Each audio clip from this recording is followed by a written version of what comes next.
Hi, welcome back to A to Z with Sophia. So, hope you are doing well. আশা কৰোঁ আপোনালোকে ভালে আছে। তো যিকি নহওক বহুত ব্যস্ততাৰ মাজতো আপোনালোকৰ মাজলৈ ভিডিঅ' লৈ আহিছোঁ। আশা কৰোঁ আপোনালোকে আদৰি ল'ব। তো আমি লাষ্ট টাইমত যেটো টেন্স আলোচনা কৰি আছিলোঁ যে টেন্সৰ ভাগ তিনিটা আছে, তিনিটা টেন্সৰ প্ৰত্যেকটো টেন্সৰে এটাকৈ টেন্সৰ চাৰিটাকৈ ভাগ আছে। তো এনেকৈ আমাৰ 4-3 গৰাকী 12টা টেন্স আছে। তিনিটা টেন্সৰ চাৰিটাকৈ ভাগ হ'লে 12টা হয়। এই 12টা টেন্সৰ মাজতে মই আজি আপোনালোকৰ মাজত লৈ আনিছোঁ পাষ্ট ইনডেফিনিট বা সিম্পল পাষ্ট টেন্স। এইটো কাক কোৱা হয়? তো বলক আমি ভিডিঅ'টো চাওঁ। Let's see.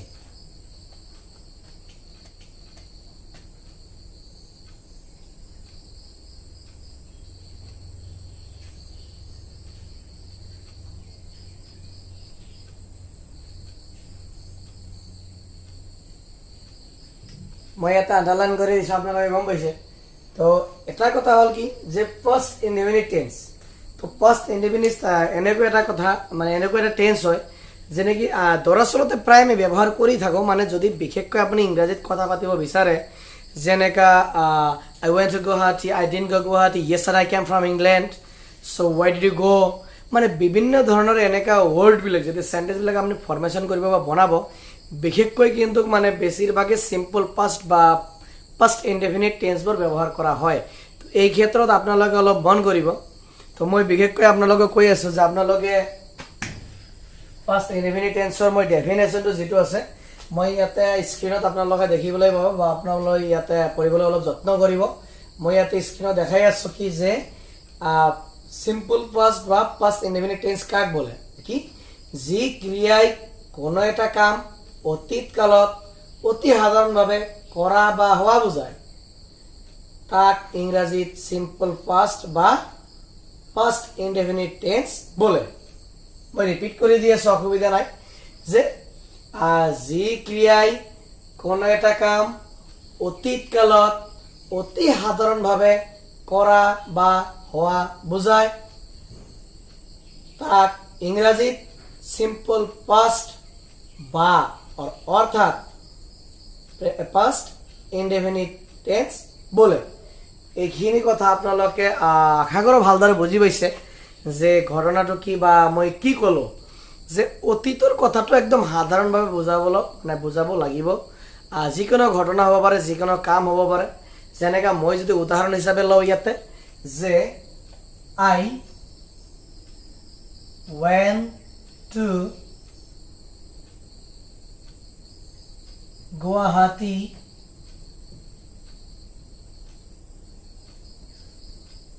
yesterday. I went to Guwahati yesterday. মই যোৱাকালি গুৱাহাটীলৈ গৈছিলোঁ। তো এই কথাখিনি কি বুজাইছে যে যোৱাকালি মানে অতীত। মই আজি কৈ আছোঁ, কেতিয়াৰ কথা কৈ আছোঁ? যোৱাকালিৰ কথা কৈ আছোঁ, মানে অতীতৰ কথা কৈ আছোঁ। এই কথাখিনি আপোনালোকে মন কৰিব।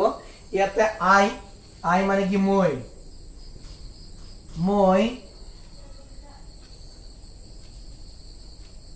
যোৱাকালি গুৱাহাটীলৈ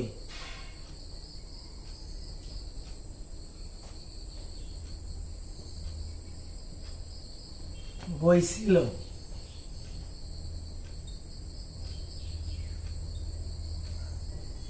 আপোনালোকে ইয়াতে চাবলৈ পাইছে যে মই যোৱাকালি গুৱাহাটীলৈ গৈছিলোঁ। মানে কি কথাটো অতীতৰ হয়, কিন্তু মই কৈ আছোঁ কিয়? তাৰ পিছত কৈ আছোঁ। আগত ঘটনাটো ঘটি গৈছে বা হৈ গৈছে, সেই কথাটো মই পিছত আপোনালোকক কৈ আছোঁ। সেই কথাটো কি হ'ব? যে অতীতকাল। তো এতিয়া কথাটো হ'ল কি যে ইয়াতে আমাৰ কি কি আছে? ইয়াতে আমাৰ দিয়া আছে সাবজেক্ট আছে। তো আই ৱেণ্ট, এইটো আমাৰ কি V2 হয়। V2 মানে কি ভাৰ্বৰ সেকেন্ড ফৰ্ম। আমি সকলোৱে জানো কি ভাৰ্বৰ তিনিটা ফৰ্ম হয়, এটা ভাৰ্ব 1, এটা ভাৰ্ব 2, এটা ভাৰ্ব 3। বুঝি পাইছে নহয়? তো এইটো আমাৰ ভাৰ্ব 1 মানে কি এইটো প্ৰেজেন্ট ফৰ্ম। এইটো মানে কি প্ৰেজেন্ট ফৰ্ম। এইটো আমাৰ কি পাষ্ট ফৰ্ম। এইটো past participle form. Past participle form. তো এনেকা আমাৰ তিনটা ফৰ্ম দিয়া আছে। তাৰে মাজত V2 তাৰ মানে কি পাষ্ট ফৰ্ম। আমাৰ পাষ্ট ফৰ্মটো ইয়াতে আহি গৈছে। তো পাষ্ট ফৰ্মটো ইয়াতে আহি গৈছে। I went to Guwahati. বাকিবিলাকটা আপুনি অবজেক্ট হিচাপে ধৰি ল'ব পাৰে এতিয়া কথাটো হ'ল কি মই কলৈ গৈছিলো মই গুৱাহাটী গলৈ গৈছিলো কেতিয়া গৈছিলো যোৱাকালি কোৱাটা বস্তুটো আৰু কনফাৰ্মটো বেছি হৈ গ'ল হয় নহয় তো তাৰ পিছত কিছুমান এনেকা বাক্য আছে last year last month last week yesterday day before yesterday হা প্ৰিভিয়াছ ইয়াৰ এনেকা কিছুমান আছে মানে উল্লেখ যদি থাকে বাক্যৰ একত ইংৰাজী বাক্যত আপোনালোকে এইটো কনফাৰ্ম মানে ক্লিয়াৰ হৈ যায় যে এইটো নিশ্চয় অতীতৰ কথা বুজা হৈছে বা তেনেকা কি হবে এইটো সিম্পল পাষ্ট টেন্স হ'ব বা পাষ্ট ইনডেফিনিট টেন্সত হ'ব এনেকা লৈ গম পায় বা বুজি পায় কিন্তু যদি ইয়েষ্টাৰডে দিয়া নাথাকে এনেকা আই ওয়েন্ট টু গুৱাহাটী মই গুৱাহাটীলৈ গৈছিলো মই কেতিয়া গৈছিলো যোৱাকালি গৈছিলো এসপ্তাহ আগত গৈছিলো এক মাহ আগত গৈছিলো 2 মাহ 1 বছৰ যি থাকে আৰু তো যি নহওক এতিয়া আপোনালোকক মই বাক্যৰ ফৰ্মেশনটো মই দিবলৈ যত্ন কৰিম যে বাক্যৰ ফৰ্মেশনটো কি আছে যে আমাৰ পাষ্ট ইনডেফিনিট বা সিম্পল পাষ্ট বাক্যৰ গঠনটো আমাৰ কি হ'ব সেন্টেন্স ফৰ্মেশনটো কি হ'ব যে মই ইয়াতে লিখি আছো কি আমাক লাগিব সাবজেক্ট লগতে আমাক কি লাগিব যে আমাৰ V2 মানে কি আপোনালোকে জানে যে ভাৰ্বৰ সেকেন্ড ফৰ্ম এই মুহূৰ্ত অলপ আগতে মই আপোনালোকক কৈ দিছো যদি আপোনালোকৰ এটা খেল নাই বা স্কিপ কৰিছে আৰু এটা কথা আপোনালোকে মোৰ ভিডিওটো স্কিপ নকৰাকৈ সম্পূৰ্ণলৈকে চাব যদি আপুনি বস্তুটো ক্লিয়াৰকৈ ভালকৈ বুজিব খোজে তো সেইকাৰণে কি কৈছো সাবজেক্ট আছে আমাৰ লাগিব V2 আৰু এটা কি লাগিব আমাৰ অবজেক্ট লাগিব এই তিনটা বস্তু যদি হয় আপুনি সিম্পল পাষ্টৰ বা পাষ্ট ইনডেফিনিট টেন্সত যিকোনো বাক্য আপুনি নিজে বনাব পাৰিব এই ক্ষেত্ৰত মই আপোনাক কৈ আছো কি এতিয়া যদি মই কওঁ যে সাবজেক্ট কি আছে সাবজেক্ট she মই এটা সাবজেক্ট ললো V2 ভাৰ্বৰ তেতিয়া V2 যদি মই লিও মানে এনেকা দিল মানে কামটো নহব এটা তো আমার ফার্স্ট ফর্ম তেনেহলে আমার কি হবো she came তেনেহলে সাবজেক্ট হল আমার ভার্বতে অবজেক্ট হল she came তাই আহিছে বা আহিছিল এতে কোড আহিছিল ঠিক আছে she came here last week যোৱা সপ্তাহ তাই ইয়াতে আহিছে তো কথাটো আপনি ক্লিয়াৰ হয়ে গেল ইয়াতে টেনশন লব একো নাই তো এই ক্ষেত্ৰত মই আপোনালোকক কি কৈ আছো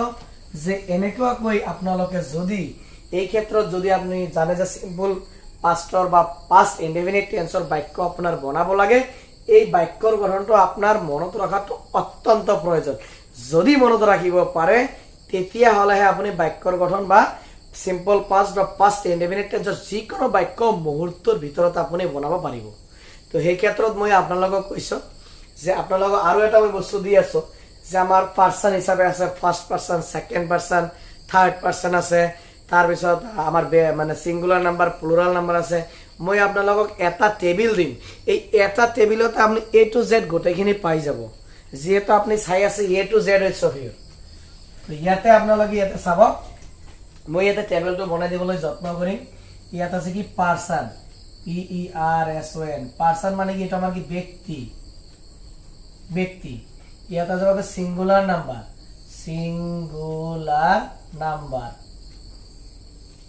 ইয়াত আহিব প্লুরাল নাম্বার তো ইয়াতে যদি মই এটা আস্থানি দি আছো মানে টেবিলৰ দৰে ভালদৰে বনাই দি আছো যাতে আপোনালোকৰ সুবিধা হয় তো ইয়াতে আপোনালোকে চাব প্ৰথম মানে ব্যক্তি আছে আমাৰ ফার্স্ট পারসন তো ফার্স্ট পারসনের তো মই এটা বাক্য বনাই দি আছো ফার্স্ট পারসনের যদি মই এটা সাবজেক্ট এটা লও যেনেকা আই হ'ব সাবজেক্ট তো এতিয়া কথা হল যিকোনো এটা ভার্ব এতিয়া ভার্ব যদি মই লও ডু তো ইয়াতো ভাৰ্বৰ ফার্স্ট ফর্ম হয় V1 হয় তো আমার কি লাগব এটো আমার কি মানে এইটো আমার কি V2 তো লাগিব তার মানে কি সেকেন্ড ফর্ম লাগিব পাস্ট ফর্ম লাগিব তো ডু তো এতে কি হৈ যাব ডিড হৈ যাব তো তেনেহলে যদি মই ডু টু লও আই ডু ওয়ার্ক হলে তেনেহলে আই ডিড ওয়ার্ক হব আই ডিড দিস ওয়ার্ক তো এনেকে কই মই লিখিব পাৰো আই ডু দিস ওয়ার্ক এটা আই ডিড দিস ওয়ার্ক মানে হৈ গল আমার কি আছে সাবজেক্ট আছে আমার ইয়াতে ভাৰ্বৰ সেকেন্ড ফর্ম আছে অবজেক্টও আছে তো প্লুরাল নাম্বারত আই উঠাই যেটো first person singular number subject আমার আই হব প্লুরাল নাম্বারত আলটিমেটলি আমার কি হব উই হব তো উই কি হব উই ডিড দিস ওয়ার্ক বাস হৈ গল এতিয়া আপোনালোকে যে কি সেকেন্ড পারসন তো সেকেন্ড পারসনত কি আছে আমার সাবজেক্ট কি হবে ইউ হবে প্লুরাল তো সাবজেক্ট কি হবে আমার ইউ হবে তো ডু কি হবে ডিড হবে ইউ ডিড দিস ওয়ার্ক এইটো আমি প্লুরাল মানে এইটো ইউ মানে কি সিঙ্গুলার যেহেতু তুমি আর এই ইউ মানে কি তোমালোক তো ইউ ডিড দিস ওয়ার্ক তো আইগো সেকেন্ড পারসন আমার singular number you plural number you কিন্তু এটা কথা আপোনালোকে মনত ৰাখিব যে সিঙ্গুলাৰ নাম্বাৰ ইউ মানে কি অকলে এজনক কৈছে মানে তুমি বুলি বুজোৱা হৈছে আৰু প্লুৰাল নাম্বাৰ এই ইউটো মানে কি তোমাৰ লোকক বুজোৱা হৈছে মানে তোমাৰ লোক বহুবচনক বুজোৱা হৈছে এতিয়া আমি যাও কি থার্ড পারসন আর আমার সিঙ্গুলার নাম্বারর সাবজেক্ট কি হবে হি সি ইট বা কারবার নাম যদু মধু পদু মানে রাম রহিম হব পারে আর তো তার ভিতর থার্ড পারসন প্লুরাল নাম্বারর সাবজেক্ট কি আই যাব আমার দে তো হি সি ইট কারবার নাম হব তো ডিড দিস ওয়ার্ক তো দে এইটো সেম হব দে ডিড দিস ওয়ার্ক তো এইখানে একটা টেবিল এটা আছে যে আমার কি ইয়াতে পারসন আছে first person second person third person দিয়া আছে তার ভিতর সিঙ্গুলার নাম্বার প্লুরাল নাম্বার এই সময় এটা একটা টেবিল বানাই দিছো এই একটা টেবিলতে কিন্তু গোটেইখিনি বস্তু কিন্তু বোঝা হয়েছে তো আশা কৰো আপোনালোকে টেবিলটো বুজি পাইছে এতিয়া নেক্সটত আমি গুজি যাম কলৈ যে যদি এটা সাধারণ বা বর্ণনামূলক বাক্য ইয়াতে দিয়া থাকে তেনেহলে আমি কি কৰিব পাৰো ইয়াতে এটো এফাৰ্মেটিভৰ পৰা এসাৰ্টিভৰ পৰা আমি নেগেটিভ কেনেদৰে বনাব পাৰো বা ইন্টাৰোগেটিভ কেনেদৰে বনাব পাৰো এই বস্তুখিনি আমি এতিয়া আলোচনা কৰিম তো আগবাৰ আমি সেই বস্তুখিনি লৈ কিয়নো সেই বস্তুটো কমনলি আমি কনভাৰসেশনত কিন্তু আমাৰ প্ৰয়োজন হয় কিয়নো ইংৰাজীত কথা পাতিবলৈ হলে এইখিনি বস্তু নহলে খালি আপুনি এসাৰ্টিভ সেন্টেন্স গোটেইখিনি জানে বাকিখিনি না জানে তেনেহলে তাৰ নোৱাৰে বা নহব তো সেইকাৰণে মই কৈছো যেনেকা সিম্পল ভাবে এটা কথা আপোনালোক কৈ আছো যে কি Sheila went to Delhi. Sheila দিল্লীলৈ গৈছে বা গৈছিল এতিয়া কথাটো হল যে এইটো আমাৰ কি শিলা আমাৰ সাবজেক্ট went to আমাৰ ভাৰ্বৰ সেকেন্ড ফৰ্ম হয় তাৰ মানে কি আৰু টু দিল্লীলৈ তো তার মানে অবজেক্ট এতিয়া আমি একটু গম পাই আছো কি এটা সিম্পল প্রেজেন্ট বা past indefinite tensor simple present simple past বা পাস্ট ইনডেফিনিট টেন্সর উদাহরণ হয় এইটো আমার কি বর্ণনা করা হয়েছে এটা অ্যাসার্টিভ বা এফার্মেটিভ বলে কোয়া হয় এইটো দিয়া আছে এই বস্তুটো আমি কি বনাম নেগেটিভ বনাম কেনেকৈ নেগেটিভৰ পৰা আমি ইন্টাৰোগেটিভ কেনেদৰে বনাম এই বস্তুখিনি আমি এতিয়া চাম এতিয়া কথাটো হল কি এতিয়া যেতিয়া আমি এইটো নেগেটিভ বনাব যাম যদি আমি নেগেটিভ বনাও তো শিলা সাবজেক্টটো আমাৰ ঠিকই থাকিব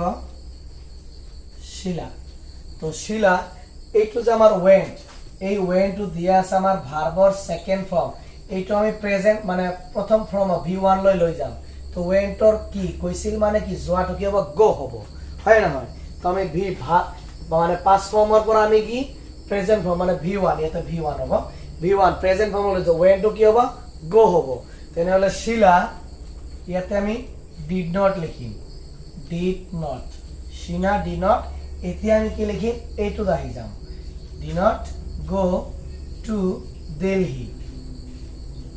শিলা দিল্লীলৈ যোৱা নাছিল আপোনালোকে বুজি পাইছে শিলা did not ইয়াতে কি আহিল did not আমি বেসিক্যালি কি আমি সিম্পল প্রেজেন্ট ডাজ নট লিখো third person singular number does not হ'ব আই থাকিলে ডু নট হ'ব তো Sheela does not go to Delhi এনেকা হল হয় তো এতিয়া কথা হল ডাজ নট ডিড আহি গল যেটো সিম্পল পাস্ট হয় না সিম্পল পাস্ট বা পাস্ট ইনডেফিনিট আৰু ঠিক আছে এতিয়া যদি আমি এইটো ইন্টারোগেটিভ বনাব খোজো যদি আমি বনাব খোজো তেনেহলে কি হ'ব এই ডিডটো আমাৰ প্ৰথমত আহি যাব বুজি পাইছে নহয় যে ডিড তাৰ পিছত কি আহি যাব এইটো প্ৰথমত এইটো ডিড শিলা হ্যাঁ ডিড শিলা তার পিছত এইটো থার্ড আহি যাব গো হ্যাঁ টু দিল্লী এইটো ফোর্থ আহি যাব তো ডিড যেহেতু নাম ক্যাপিটাল লেটার হ'ব did Shila go to Delhi এনেকে এটা কোশ্চেন আহি যাব যেহেতু প্রশ্ন সোধা হৈছে did Shila go to Delhi এনেকা কৈ আপোনালোকে কিন্তু এফাৰ্মেটিভৰ পৰা